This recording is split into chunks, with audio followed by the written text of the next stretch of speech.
Pro kabaddi league 2025 season రసవత్తరంగా సాగుతుంది. పోటాపోటీగా మ్యాచ్లు సాగుతున్నాయి. అయితే ఇదే క్రమంలో తమిళ తలైవాస్ సంచలన నిర్ణయం తీసుకుంది. ఏకంగా తలైవాస్ కెప్టెన్ పవన్ షెరావత్పై వేటు వేసింది. వేటు మామూలు వేటు కాదు, డైరెక్ట్గా టీం నుంచి పవన్ షెరావత్ను తొలగించింది. అసలు పవన్పై టీం మేనేజ్మెంట్ ఎందుకు అంత కోపం వచ్చింది? అసలు దాని వెనుకున్న రహస్యం ఏంటి? టీం నుంచి తొలగించేంత తప్పు పవన్ ఏం చేశాడు?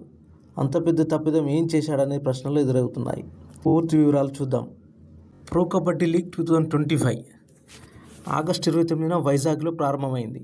ఇప్పటివరకు జరిగిన మ్యాచ్లు చూసినట్లయితే టాప్ 1 పొజిషన్లో పునేరి పల్టాన్, తర్వాత దబాంగ్ ఢిల్లీ, తర్వాతి స్థానంలో యు ముంబా, తెలుగు టైటాన్స్, జైపూర్, బెంగళూరు జట్లు ఉన్నాయి. ఈ సీజన్లో తెలుగు టైటాన్స్ కూడా జోరుగా ఆడుతుంది. అయితే సీజన్ 12 ప్రారంభానికి ముందు ప్రో కబడ్డీ వేలం జరిగింది. వేలంలో చాలామంది ఆటగాళ్లను పలు టీంలు వారి ఆటకు తగ్గట్లుగా వేలం వేసి తీసుకున్నాయి. గత సీజన్లో తెలుగు టైటాన్స్కు పవన్ షెరావత్ ఆడాడు. ఈసారి మాత్రం తమిళ తలైవాస్ కొనుగోలు చేసింది.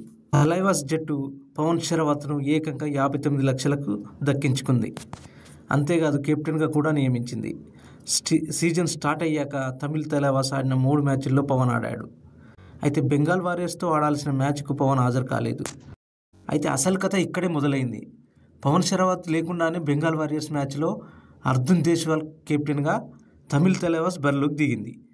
అర్జున్ దేశ్వాల్ నేతృత్వంలో జట్టుకు విజయం అందించాడు.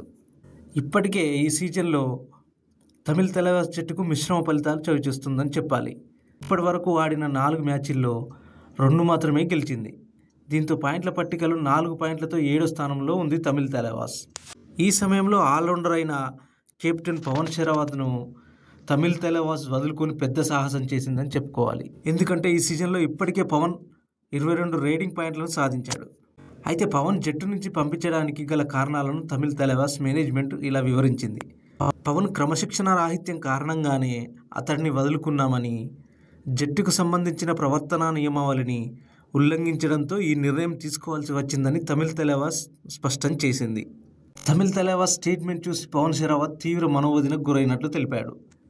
దీనిపై స్పందిస్తూ, ఫ్రాంచైజీ పెట్టిన పోస్టును చూసి నాకు చాలామంది కాల్స్, మెసేజ్లు చేశారు. వారికి ధన్యవాదాలు. నేను 9వ సీజన్లో కూడా తమిళ తలైవాస్ జట్టులోనే ఉన్నాను. నేను గాయపడిన సమయంలో నాకు అండగా నిలిచారంటూ గుర్తు చేసుకున్నాడు. అయితే మా తమ్ముడు అర్జున్తో కలిసి జట్టును ముందుకు తీసుకెళ్లాలని ఎన్నో ప్రణాళికలు సిద్ధం చేశాను. ఒకరి వల్ల నేను ఇది పూర్తి చేయలేకపోయానంటూ పవన్ ఆవేదన వ్యక్తపరిచాడు. నేనేంటో నాకు తెలుసు. భారత కబడ్డీ జట్టుకు కెప్టెన్. క్రమశిక్షణ అంటే ఏంటో నాకు తెలుసు. నిజంగా నేను దోషినని తేలితే ఇక జన్మలో కబడ్డీ ఆడనంటూ పవన్ స్టేట్మెంట్ ఇచ్చాడు. అంతేకాదు సవాల్ విసిరాడు. దీనికి సంబంధించిన వీడియో సోషల్ మీడియాలో వైరల్ అవుతోంది. చివరగా ఈ 12వ సీజన్లో తమిళ తలైవాస్ ఒక మంచి ఆల్రౌండర్ను మిస్ అయిందని చెప్పుకోవాలి. పవన్ ఎన్నోసార్లు ఒంటి చేత్తో మ్యాచ్లను గెలిపించే సత్తా కూడా అతడికి ఉంది. ఈ తొందరపాటు నిర్ణయం వల్ల తమిళ తలైవాస్కి నష్టమేనని చెప్పాలి. పవన్ లాంటి సూపర్ రైడర్ని మిస్ చేసుకోవడం పెద్ద మిస్టేక్ అంటూ సోషల్ మీడియాలో విపరీతంగా ప్రచారం సాగుతుంది.